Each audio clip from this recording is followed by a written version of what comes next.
In today's video, I'm going to teach you how to reset a password in SimplePractice. If you can't remember your password or just need to create a new one, don't worry. This process is quick and secure, and I'll walk you through it from start to finish. First, open your browser and go to the official SimplePractice sign-in page. Make sure you're on the correct site before entering any information. You should see the secure padlock icon in your address bar.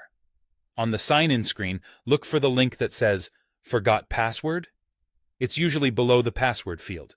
Click that link to start the reset process. You'll be asked for the email address associated with your SimplePractice account. Type that address carefully, double-checking for any typos. When you're ready, click Send Reset Link. This tells the system to email you a secure link you can use to set a new password. Next, open your email inbox and look for a message with the subject line, Forgot your password? If you don't see it right away, give it a minute or two, and be sure to check your spam or junk folder as well as any filtered or focused inbox tabs. Searching for that subject line can help you find it quickly. Open the email and click the reset link inside. For security, these links are time-sensitive, and only the most recent one will work. If clicking doesn't open a page, try copying the link into your browser's address bar. The link takes you to a page where you can set a new password. Create one that's strong and memorable. Consider using a passphrase with a mix of words, numbers, and symbols, and avoid reusing passwords from other sites.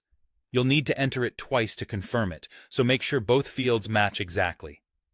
Once you've saved your new password, head back to the SimplePractice sign-in page. Enter your email address and the new password to log in. If your browser or device prompts you to update a saved password, it's a good idea to confirm the change so you won't be stuck with an outdated one later. That's it. You've successfully reset your password in SimplePractice. Keep your new password somewhere secure, and you'll be back to work without missing a beat. One last tip. Perform password resets on a trusted device and secure network to keep your account protected, and consider storing your new credentials in a reputable password manager. This helps prevent lockouts in the future and keeps your practice data safe.